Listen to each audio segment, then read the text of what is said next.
This conference will now be recorded. All right. Good morning, everybody. Thank you for joining us today. Welcome to VERSO Basics. My name is Shauna. I use she, they pronouns, and I am the Outreach and Continuing Education Consultant here at SWLS. Thank you for joining us this morning. Jen and I are both here together today, but in separate offices. And so before we get started, though, I want to make sure if you could please mute your mics when you're not speaking, that would be great. You can most easily find the mic and camera options at the bottom of your screen. They are green circles. There's also more control options when you hover your mouse over your face or the box that your name is on. And if you do need any assistance, please feel free to use the chat box. The chat box is on the right-hand side, and I will be monitoring that for us today. Also, we'll be sure to make space for questions. So we'll be taking a few breaks in between content from Jen and also checking in at the end. So feel free to use the chat box if you need us to go back and give a question. Well, I guess that's it actually. So we'll get started. Today we're welcoming Jen Bernetzke. Jen is the ILS support and ILL consultant here at SWLS. And take it away, Jen. All right, thank you. And thanks to those of you who have come to not necessarily a super exciting, but a very super important beginner presentation about the functions of VERSO 6. Today we're going to be starting at the very beginning with what you need to know to get started with VERSO at your library. I'll be pausing to take questions on the topics that we cover throughout the day, but I'll also happily answer any questions about VERSO, whether we covered it or not, at the end. So feel free to throw any questions you've got into the chat box, and we'll try and cover them. I also want to mention that I'll be popping back and forth between this slideshow and live VERSO things. So if I do a lot of, bear with me, it's because we're doing it live. So let's get started. Here's what I'm hoping to cover today. I want to mention that this is beginner level training. So some of you, I recognize a lot of your names. You might find some of this or even all of this to be review, and that's okay. By going through some of the most basic functions in VERSO, you might find efficiencies to use in your library, or you might find that confirmation you're hoping for, that you're already doing it in the most efficient manner. And throughout the presentation, I'll bounce back and forth, like I said, so there might be snags. So today we're going to look at logging in both as a patron and as a staff member, how to navigate the dashboard, checking in, checking out, renewing, navigating the patron account, including the edit screen and fines and fees, tips for successful searching, placing reserves on items for your patrons, filling reserves with available copies, and finally looking at my pride and joy, the SWLS help page that is available on all of your staff logins. And as you can see, I will probably say so very many times that your library may do things a little bit differently. You might have different procedures. You may have different permissions that make things that I talk about work differently or look differently. And if you have questions about that, please just let me know. All right. So let's start with logging in. Logging in is the first step to getting started. It's important to make sure that your library is providing the full link to your library's catalog, especially for your patrons. Staff logins are specific to your library, so obviously you have to log into the right one. Patrons, however, can log into any catalog with their login information. But it's important that they use yours for a couple reasons. First of all, you obviously want them to see your information. You want them, if they're going to renew items, to use your login because then you get credit for those circulations. So because they can log into any catalog they wish, it's important that you give them the link that makes it easiest to get to your login. The most important thing to remember is that the SWLS default page, which is the one on the left you see here that pops up when you don't have the full link, patrons can log in, but they cannot reserve items from that login. And it doesn't tell them that they're not reserving items. So if you have patrons calling saying, hey, I reserved a bunch of stuff and it's not on my account, or they didn't show up, this is where you want to start. Make sure that they are logging in to your specific library. And the best ways to describe it to a patron is to say, hey, take a look at the top left corner. What color do you see, or what name do you see? You want to have your specific library's name in the top corner. And sometimes it's not their fault. A bookmark gets shortened. It might be out of date. They might be using an old link. And when a patron from home updates a browser or clears their cache, it's really easy for that to revert back to a generic link. So it's something to really pay attention to. And I've got at the bottom of the screen here the full link for everybody's library. These X's would be the 4 or 5 letter code that VERSO uses for your library. So Platteville, for example, instead of this XXXX would say PLATT. And so if you ever need that specific link or you need help, just let me know and I'm happy to get that to you. So let's take a quick look at how patrons experience VERSO. Unlike a lot of ILSs out there, this is kind of nice. It's a pretty consistent user experience for both patrons and staff. And that means that you'll probably feel a lot more familiar helping a patron through logging in and accessing their account. Patrons obviously have fewer abilities than staff members, but when you look at a patron's account after they're logged in, they can do a lot of things. They can see what their items out are, things that they have on hold, things that they have marked as lost. They can turn on their own checkout histories. They can see their fines but cannot pay them because none of us have fine payment done online. We don't have that set up. They can take a look at their profiles, and in some libraries, they're allowed to change their phone numbers or their email addresses. It depends on how your library has those abilities set up. They can also see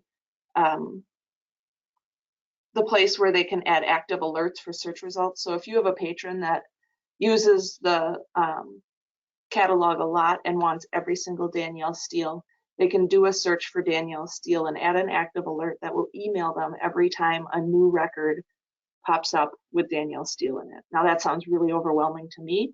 Some patrons really like that. All right, does anybody have any questions so far? Probably not. This is still all pretty familiar territory, I'm guessing. I see no questions so far, Jen, but thank you for asking. Great. All right, so let's just take a really quick peek at the difference between what a patron sees and what a staff member sees. It looks almost completely identical. You'll see that a staff member has the staff dashboard, the help page, and a quick links little heart at the top.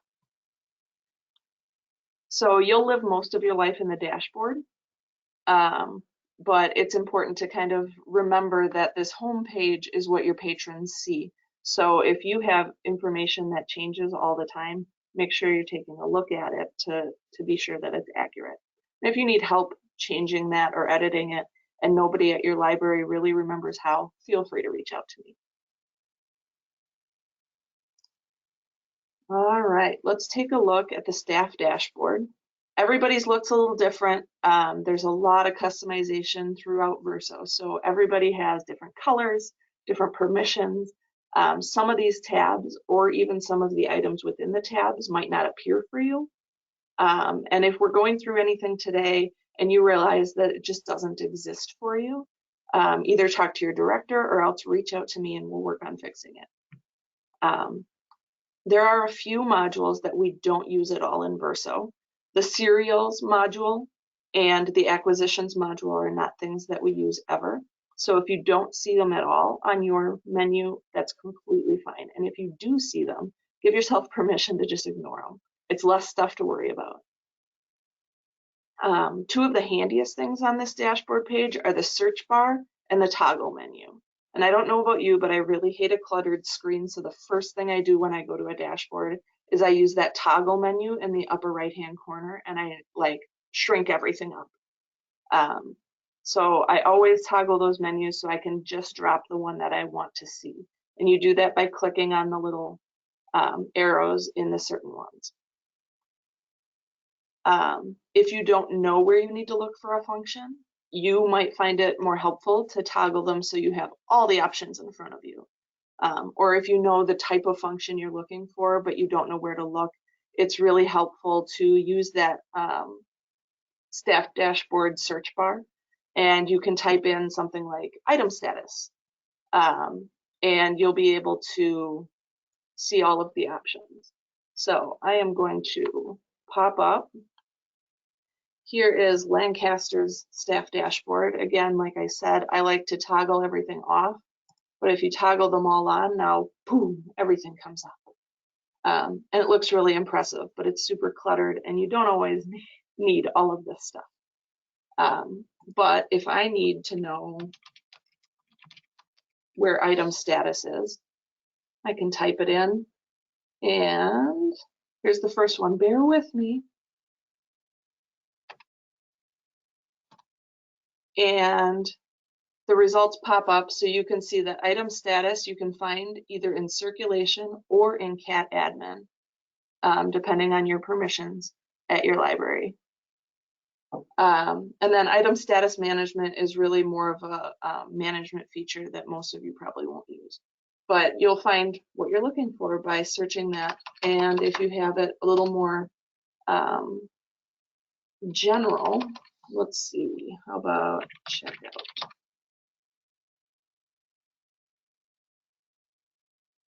Oh, it's going to be real slow here. There it goes. Here are all the things that say checkout in the title. So I'm going to pull that back so we can go back to the slideshow. And let's take a look at the easiest way to navigate the dashboard. So depending on what your function is at your library, most of you are probably working a lot in circulation.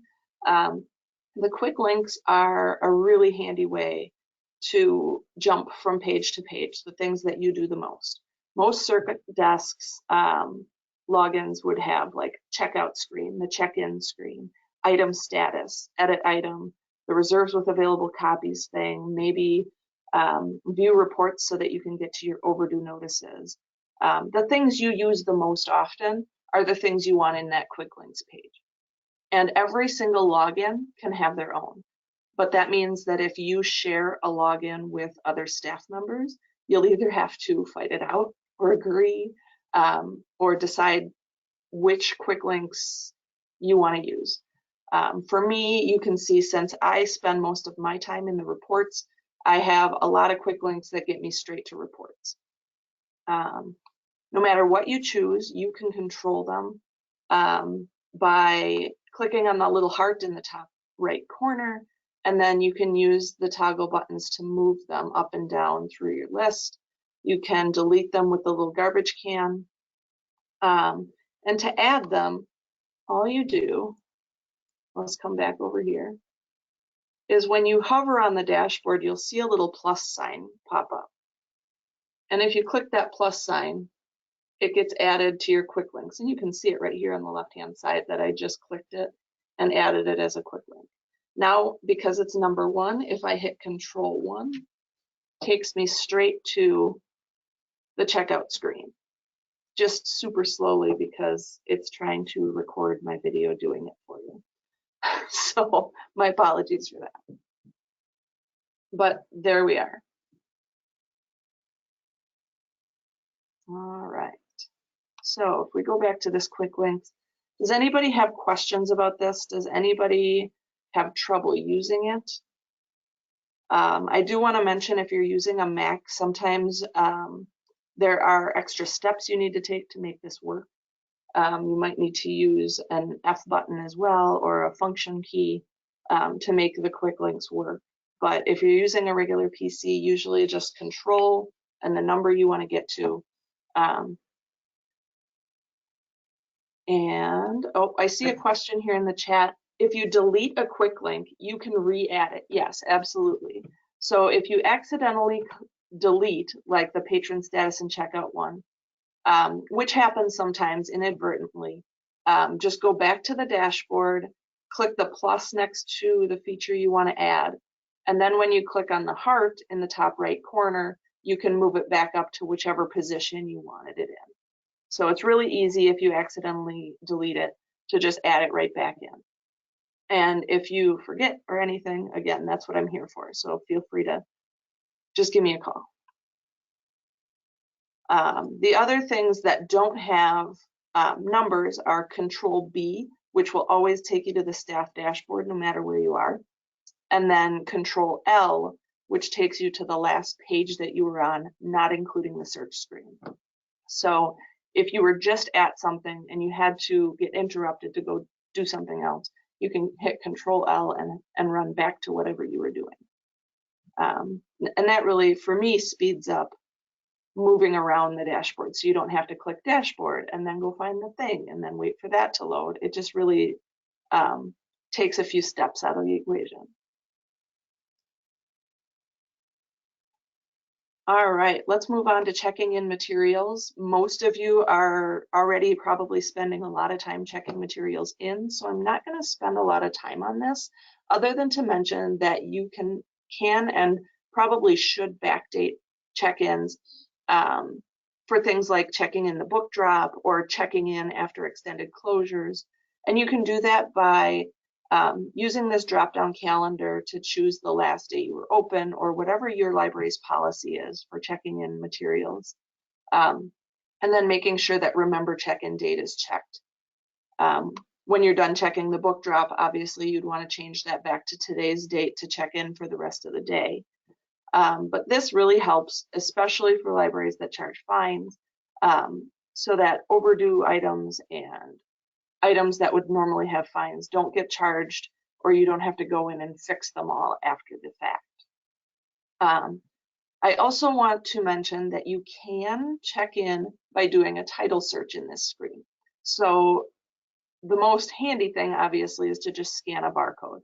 But when that board book comes back and the baby chewed the barcode off, you can search that title, find your copy of the item that you know this is, and get it checked in. Then obviously your library needs to deal with the way, damaged materials are dealt with. But that way it's not still stuck on a patron's account until you figure out how to get there. You don't have to go through the entire catalog to do a search, find it, copy the barcode, and then go back to the check-in screen. You can start right here with a title instead of a barcode. So that's a handy thing for those circumstances where the barcode's not available, but you know exactly which item it is. Again, make sure that your local practices allow you to do that. All right, checking out materials is another thing that most of you are probably pretty familiar with and comfortable with. And barcode checkout is the default, and that's obviously what we would prefer that almost all checkouts are. There's a title checkout option. The only reasons I would ever see that being helpful is if you had historic or genealogy materials or local history things that don't have barcode stickers on them that you need to check out by title. Otherwise, the barcode is the best way to do it. The biggest things to remember that if you are searching for a patron by name, please double or triple check that you have the right person. And it's really easy to check the name, the barcode if they have it, or even go to the patron summary and verify a phone number or an address just to make sure you have the right person. We do have a lot of duplicate names in our system because we have 5 counties and thousands of people. And something that happens quite often is it ends up in the wrong person's account. And that's never a good customer service situation to have to explain to someone that, we messed up. So just before you check things out, just make sure that you're checking them out to the right person. You should also take a peek at the due dates as you check in or check out items. So as you scan items, make sure that they're appearing on this screen, and then you'll see the due date is one of the items. If there's ever an issue with an item, the default, like for VERSO, is always just to make it today's due date. So if that item is stuck on someone else's CERC desk, or if that item has some sort of problem with the record, it'll just say it's due today. And if you're not watching, then a patron could get upset because like they didn't have their loan period. Another helpful hint that I want to bring up in the checkout screen is that, and this happens all the time at the CERC desk, you have a patron up on the screen, they're checking out their stuff, and they see something on the counter. And maybe it's on hold for somebody else, or maybe you are taping a page together, or you need to clean the disk or something that you can't give it to them today, but they want it. It's really handy to be able to use this drop-down menu, click reserve item, and then scan the barcode of the item you're holding that they can't have today. What happens is a reserve screen pops up with that item record on it. It'll allow you to choose that specific copy or any copy of the item. So if, like, you know, Mary Jo is behind Betty in line and Betty checks out a book and Mary Jo happens to be friends with Betty and says, I want that when you're done. Well, you can scan the book in Mary's reserve item screen and she'll get it next. It's really handy that you don't have to go through the entire search field to go put an item on reserve just to come back to their checkout screen. You can do it right from here. So it's just another thing that might save you a little bit of time, especially when you have a line at the CERC desk. You can just place a reserve right from here. All right, let's pause quick. And does anybody have questions so far or see something that doesn't make sense?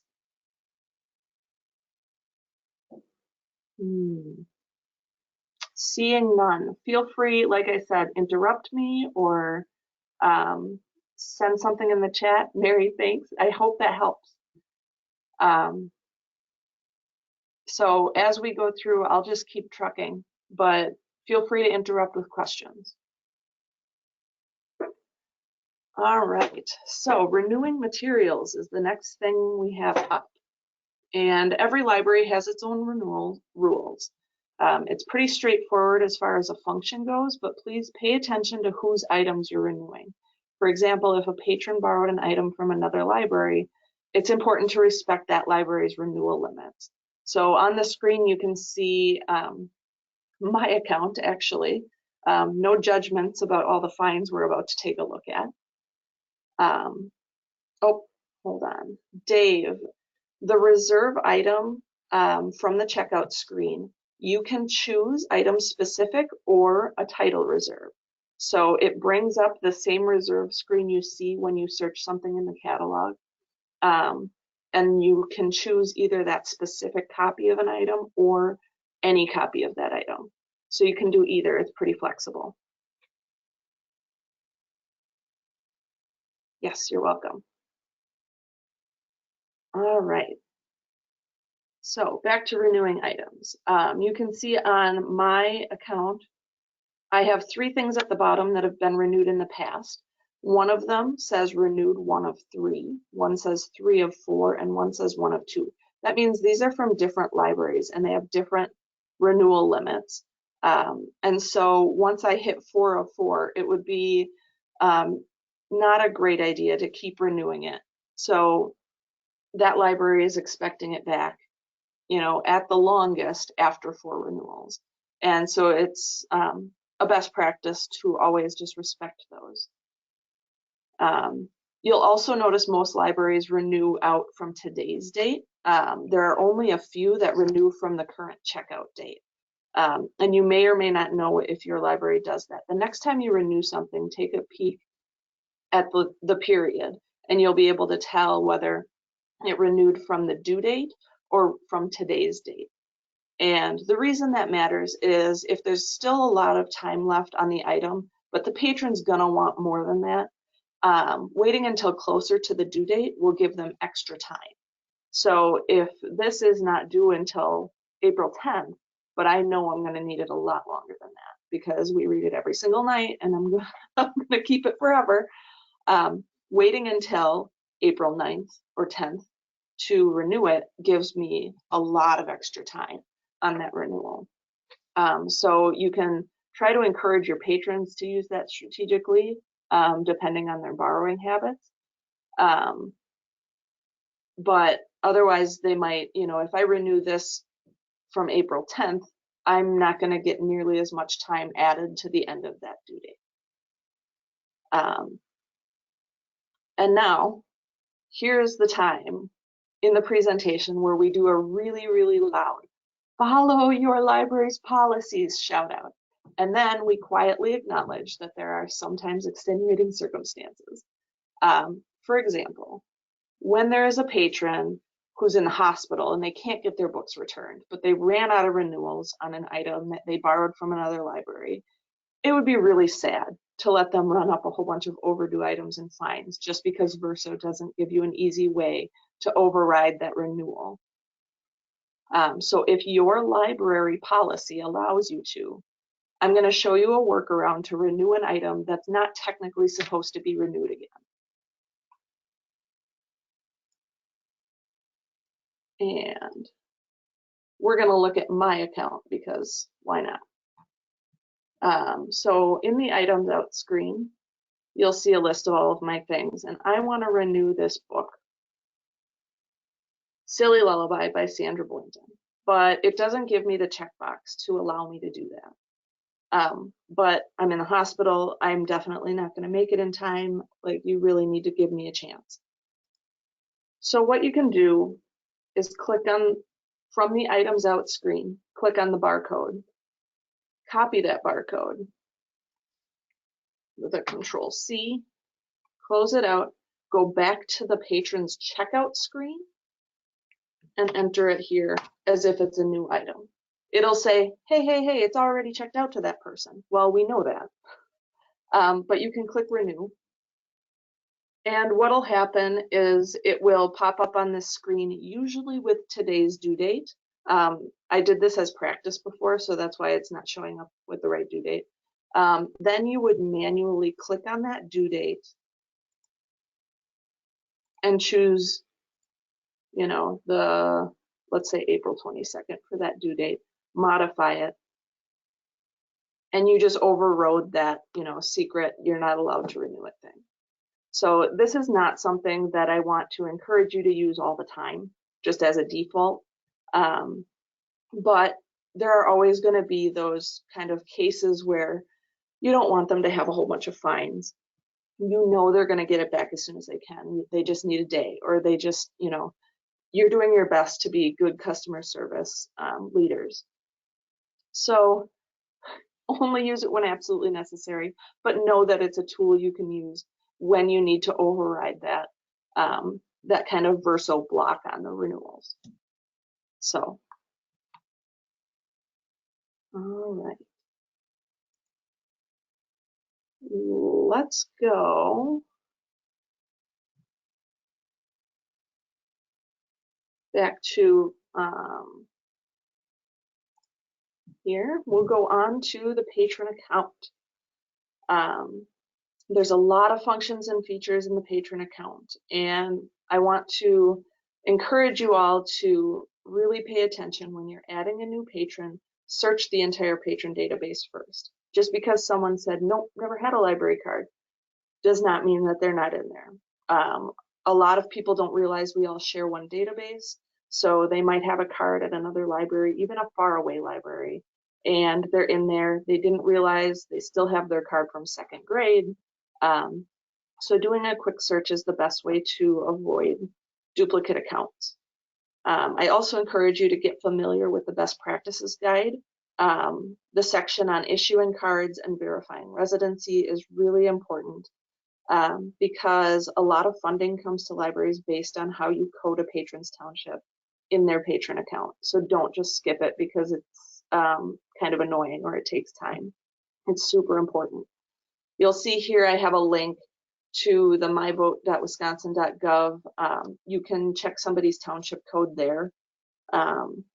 We used to use the census website, but that one doesn't update anymore. So this is the best way to do it. And your library might have specific policies around how to verify residency as well. So make sure that you know exactly what the rules are in your library as well as for the system. Let's take a look at the other features in the patron account as well. In the patron edit screen, let's actually,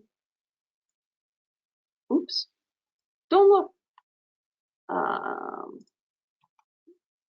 In the patron edit screen, there are a lot of things to look at.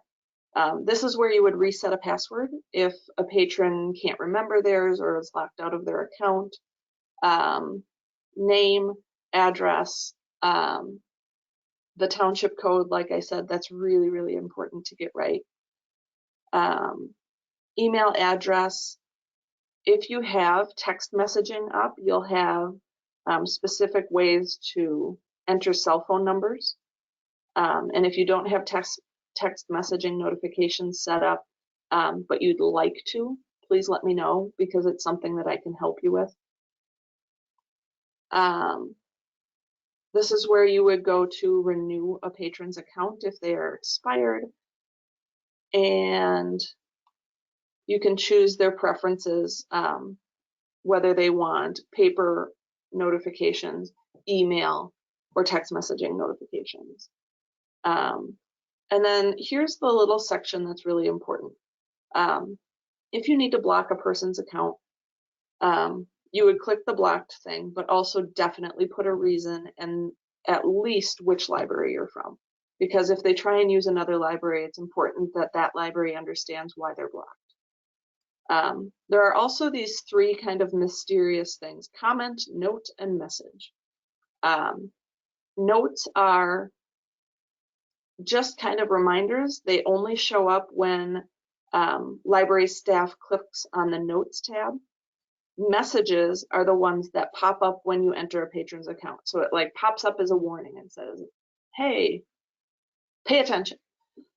Comments are only little notes that show up in the patron summary tab or when you come into this patron edit screen. So they're not very visible. So you'll see here, this is the notes button, and any notes that are added either here or in the patron edit screen appear here. And if there's something in there, that those words turn red. Patron summary gives you addresses, email address, phone numbers, all the charges on a person's account. And it also gives you a place to email your patron if they have an email address in here. This is really handy if somebody returns something that's missing a disk, or if you need to just get in touch with somebody and they have an email address, you can email from the system. So you're not using your own email address. It comes straight from VERSO, and it can be, you know, a message from your library. You can put it in whatever you say, you know, like, hey, today you returned 3 movies and 2 of them didn't have discs in them. If you could just get those back as soon as possible, that'd be great. Thanks, from your library staff. And then you just hit send. It sends them an email, and it doesn't give them a way to respond. So they have to either call you or come in. So use that as you see fit, but it's handy for those types of situations. Let's see.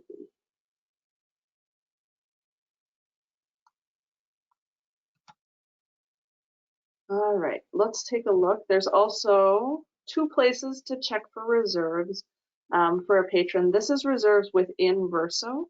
And then ILL items gives you anything that they've requested from outside of VERSO. So SIL requests or through WSCAT, depending on what language you use in your library.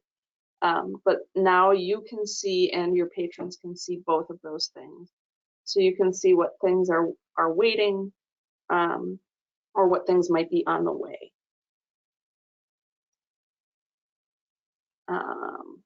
Oh, first I want to take a look. There's also household. Some of your libraries choose not to use this at all as a rule. Some libraries use it all the time. This is a way to link patron accounts. You can link spouses, you can link siblings or children to adults, and by clicking on the household tab, then you can bounce into each specific patron account without having to go back out and search for new people. This is sometimes helpful with really big families or with families with a bunch of different names, so that you can get from one to the other. It also allows you to place a family block. If there is a patron with real bad issues and the chosen workaround for that family is to just use other family members' accounts, depending on your library's policies, you can put a block on one patron and everybody in that household is blocked until that situation is taken care of. So that's obviously an extreme example, but depending on how you decide to use this, it gives you some more options for managing family members. All right. And once again, depending on your library's setup, the receipt button, some of you will have email receipts as an option, but the receipt button can do different things depending on where you are. For example, many libraries have the checkout screen receipt. So here in the checkout screen, this receipt would only print things that I either checked out or renewed today. Whereas the items out screen would print me a receipt of absolutely everything on my account. Feel free to test it out for your library. Let me know if your library decides you want to change the way those buttons work.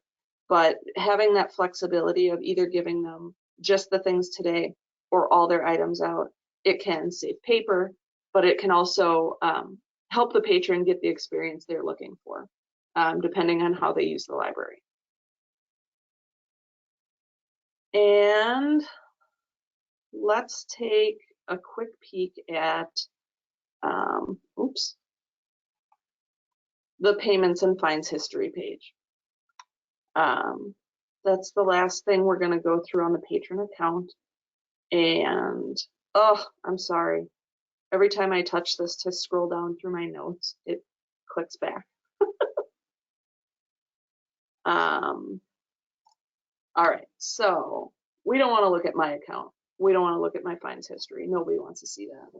So let's take a look at someone from my dream team. Scottie Pippen, not a real patron, a real person, but not a real patron. He has a fine balance of $13. So we're going to go take a look at his payments and fines history. For the most part, there are 2 things that you'll use the most often. Either pay all, which is the default, and the patron would just pay the whole $13. It would wipe it out, and there would be nothing here in the active fines history. The other option, for example, because you can see this was checked out in Platteville, it's a lost item. So maybe they only want to pay for that thing. You can change it to item payment. And then what happens is this transaction amount thing grays out and you have to set your cursor into one of these boxes to pay just that item or just a portion of that item. Or $10, sorry. And then when you hit submit, it will take just that item off. The only other thing you would use out of this menu, for the most part, would be fee. And that would be, you know, if you needed to charge them for something that wasn't in their account. So some libraries use this to charge for copies that didn't get paid for, or for broken movie cases or damaged discs. Basically anything that's not, you know, a set thing. Some libraries have standard fees. Most of the time you would just enter like $2, and the comment would be broken DVD case. And then most libraries will make you put your initials. Submit, and it's added to their balance. The reason I say that you don't want to use waive or item adjustment, add and subtract, or things like that, or deposit or cash out, those are just really confusing, and it can just make things more complicated. So unless your specific library is keeping track of payments for their records in VERSO, which almost nobody does, it's a lot more straightforward to just mark waived fines as paid. So if you're going to waive these fines because it's, you know, canned food for fines week or something, just pay them. Just click pay all and pay the fines, because it'll make them disappear out of here. It's really straightforward.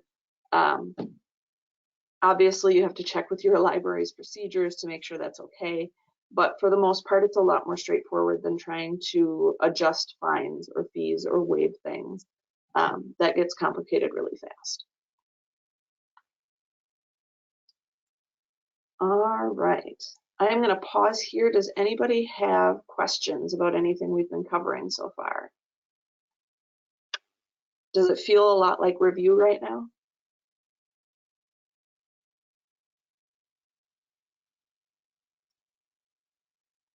All right, then it's Smart Pay. Okay, Mary has a question about what is Smart Pay. Nobody in our library system has that set up. Smart Pay would be if you had a credit card system set up and enabled so that they could pay online, either at your library or like from home from their patron accounts. So it's not something that gets used in our system right now, but it's something that VERSO is set up to accept if your library ever decided to have some sort of online payment system. So when you see those settings around, know that we don't use it right now, but it's a possibility someday.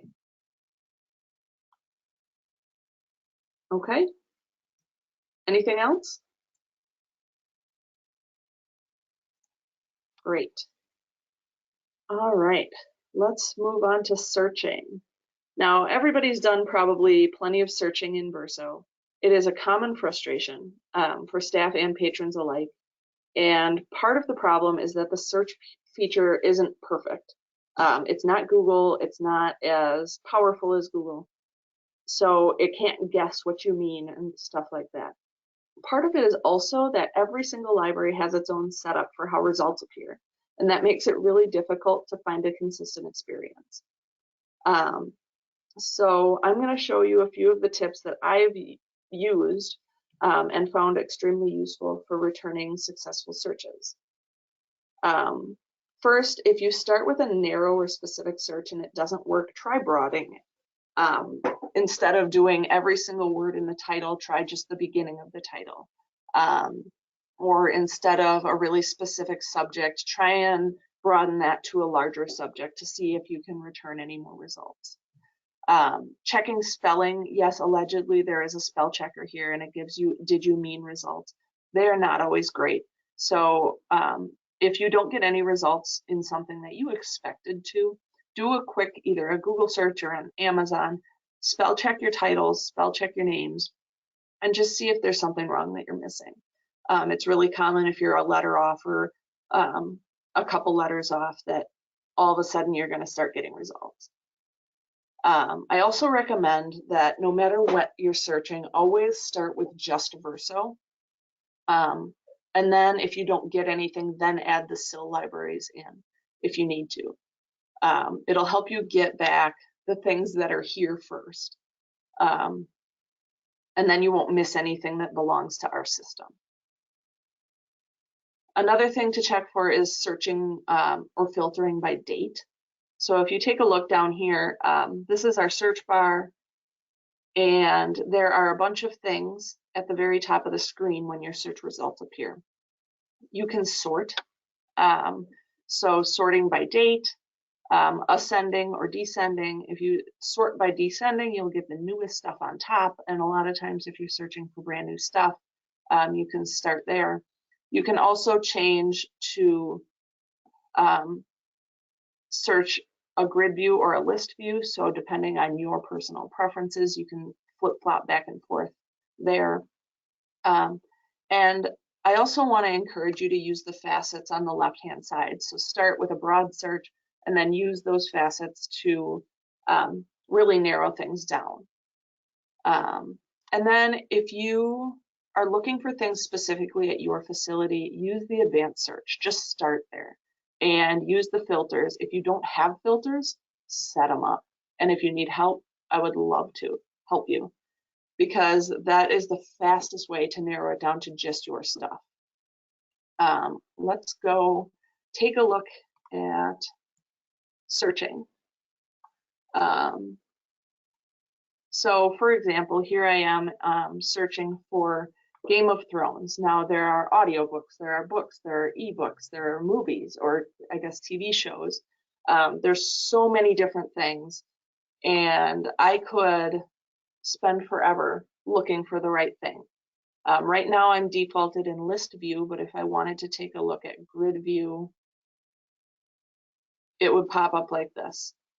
The thing I've noticed with this view is a lot of library staff automatically skip over the things that don't have cover art, and that's a mistake because sometimes they are the right thing. So example, this is the complete 5th season of Game of Thrones, but a lot of people will overlook it because it doesn't have art. So make sure that you're really looking. That's why I prefer personally list view, because it's harder to skip those items. The facets on the side, depending on your library, will be in a different order. So I have subject at the top here. If I click on it, it will collapse that. So you could go to author, libraries, which isn't always very helpful because right now we're just searching VERSO, so there's all of us sharing one library. Material type is probably the one you're going to use the most. So I only want the DVDs. So click on that and it will shrink it down to DVDs. Another one that's pretty new is facility. And you can select, well, I know that Platteville has the ones that I've been watching, so I only want to look at what Platteville has available, or something like that. If you're searching for kids' books, you can search by Lexile. And this is imperfect because it relies on the record having a Lexile number, so some don't. So it won't be perfect, but if you're just looking for anything with the Lexile between this, and then you're going to browse through those things, that's kind of handy. You can browse by item status, so if you only want the things that are available, especially for patrons, this is kind of nice. And then by format and material type are different. Material type is designated by the library that owns the item. Format is dictated by the item's actual record. So what Rosa puts in or what comes in through our cataloging system. So these are two different things. A lot of times you'll get a lot of the same results. You know, DVDs are typically all under DVD. But sometimes there are different material type designations than formats. So it's something to at least know that they're different things. You could also sort by date, and you can do a range. It gives you the ranges that exist in your search results, which is kind of handy. So if you're looking for something pre, 1980s, you'll see here there isn't any. So you don't have to go through the search because you won't get any results. But if you want to narrow down this 2011 to star, which would be current or whatever, you could do you know, 2013 to star and see what comes up. So do a little exploring, but you'll see what kind of works best for you. I would also, sorry, I'm going to pop back into that for a second here. I would also say that using the all headings search, unless you don't know a title or an author, or you're looking for a subject, all headings is not always the best way to get something back. So if you have a title, start in title. If you're looking for a magazine, start with journal title, because it'll start you kind of in the right spot. All right. Questions about searching? If you do some exploring and decide that you don't like how your results default and your library decides you want to change something and don't know how, please reach out to me, because I have done a lot of work with libraries in the last few weeks, adjusting their search settings so that better things appear. So please let me know if you don't like how things are looking in your library, especially if everybody agrees that they don't like how things are working for their search results. All right, let's take a look at placing reserves for patrons. Most of you probably already do this. The things to watch for when you choose an item is to make sure an item has holdings. The exception to that is if that item is brand spanking new and people are still purchasing that book to add. But don't reserve electronic materials. So take your time and take a look at a record to make sure that it's an item that can be reserved. And when your patrons are doing reserves, please try to encourage them to do the same. Don't reserve electronic materials because they won't ever come. Then when you select the item or items that your patron wants, if they want specific versions or copies, make sure that you uncheck this reserve any items and choose the specific thing. So this is really important, especially, I guess the best example is DVD series like the Game of Thrones that we were talking about. Some libraries split those up into separate cases and circulate them separately. Some send the whole season at once. But if you select reserve any items, Boscobel could just send disc 4 and 5 to fill that reserve, and that would fulfill that reserve just fine in VERSO. It would probably not be very satisfying to the patron. So if there are items like that, it might be beneficial to uncheck reserve any items and select a specific thing, or select both of the Boscobel things so you know you're getting the entire season. So that's really kind of handy. I want to mention that when you select, ooh, can't click on it, it's not real. When you search a patron, you can hit enter now. It used to be that you would have to type in a patron's name and then click search with the mouse.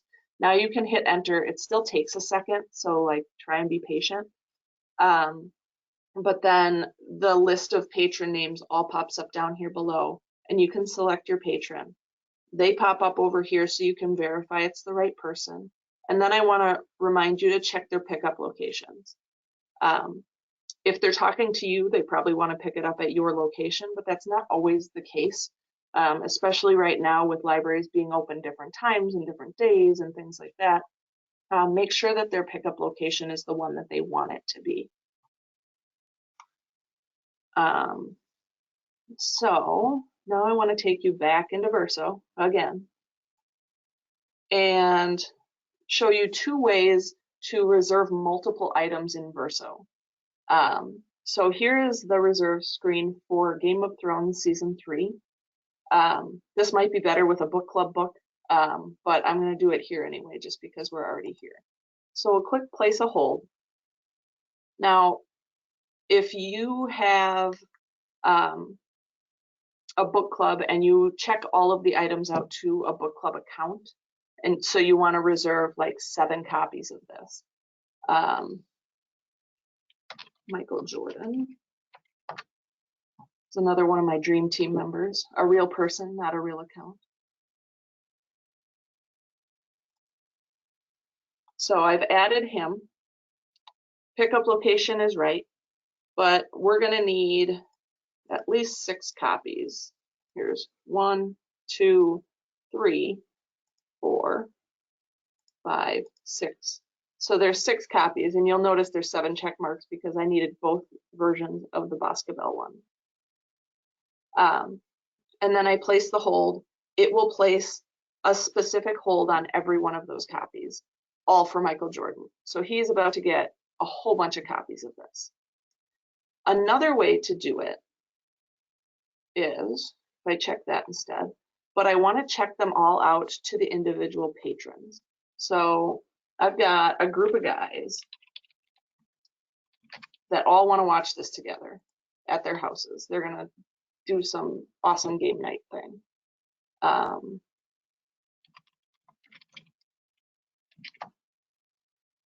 You'll see there's a theme with my fake patrons.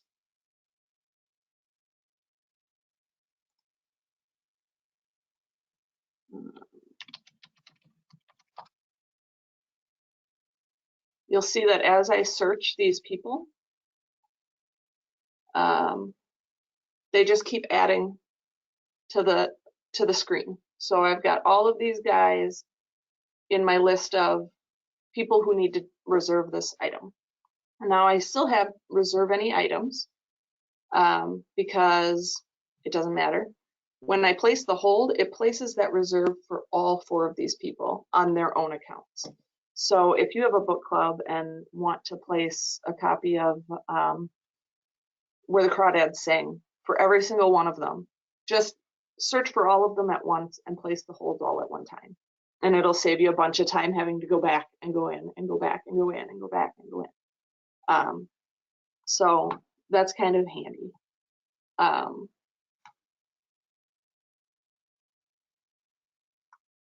Any questions? Yes, Janelle, it is a time saver.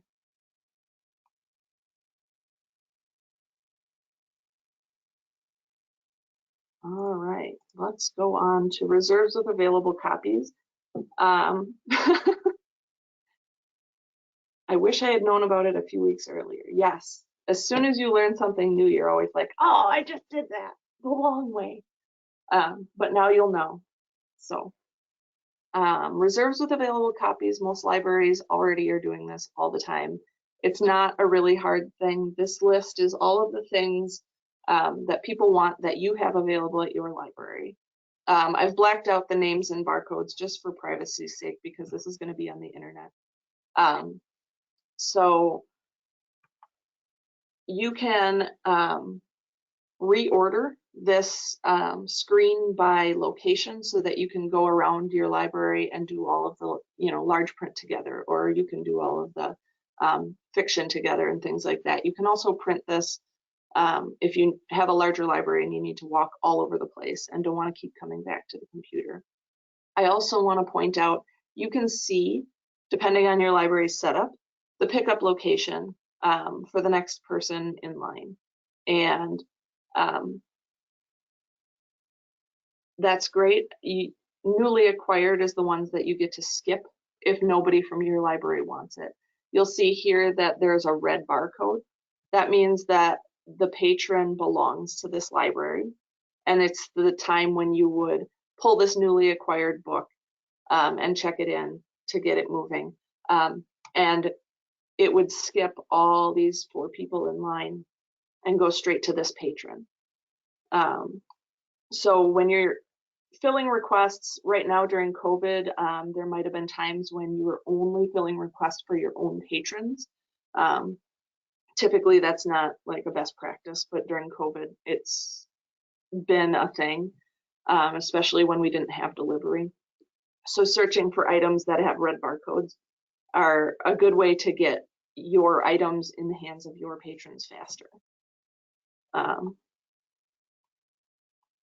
right, I think it's 11:30. Oh my gosh, where'd the time go? So I'm going to give you some really quick tips and tricks. Item status you probably use all the time. Item status gives you last checkouts, where that item was checked out last, where it belongs, who owns it, barcode, all kinds of information. Edit item, for those of you who have that permission, gives you a really fast way to change an item's status or change an item that has the wrong location or something else. And I want to start a red barcode on a patron number means that they want that they're your patron. On the barcode for the item means that it is they want your specific item. So it depends on which barcode you're looking at. The ones that start with 3 are the ones that are item barcodes, and that means they want your copy of the item. If it's a 29896, that means it's the patron that belongs to you. So sorry, I didn't specify. The last thing I want to show you here is the refresh button. In almost any dashboard screen, you see this tiny little black arrow, and it's kind of just sitting there in the way. And especially when you're running reports or you're doing something that changes a setting, clicking on that little button pops out this handy little menu, and it gives you the chance to refresh that page without refreshing your browser. And it's a super huge time saver because it doesn't have to refresh everything in your browser. It just refreshes the page you're on. So if you're waiting for a report to run, you'll catch me sitting there and just clicking this refresh button until my report is done. So that's really handy. I can't live without it anymore. It also gives you a chance to print what's on your screen. So that's really great little tip. And we'll end with another plug for the SWLS help page that is available in all of your staff logins on the VERSO pages. It gives you contact information for SWLS staff. The best practices guide is linked there. How-to manuals for some of the functions are there. Video tutorials that I've created for the ILS. It has CERC staff to contact at every library, and even the email lists that you can use for mass mailings to groups of people. So we'll end here. If you have any questions, please, please, please let me know. But this is something that I update all the time, so you'll see new information on here all the time. And I apologize that I went over my time. I didn't know I had a whole hour of stuff. That's okay, Jen. No problem. It's not that long afterward. And we started a little bit late. Mary says, I love this. Thank you. Took lots of notes. Great information. Very worthwhile. If anyone has any questions, though, feel free to email Jen, or you can email me. And thank you all so much for coming. Thank you, Jen, for your time and all of this information. Yeah, absolutely. We can stop the recording, but if there are people here that have specific questions, whether it was covered today or not, I'm around, so we can hang out for a few minutes and I can answer questions. Otherwise, thank you very much for coming and have an awesome day. Thank you.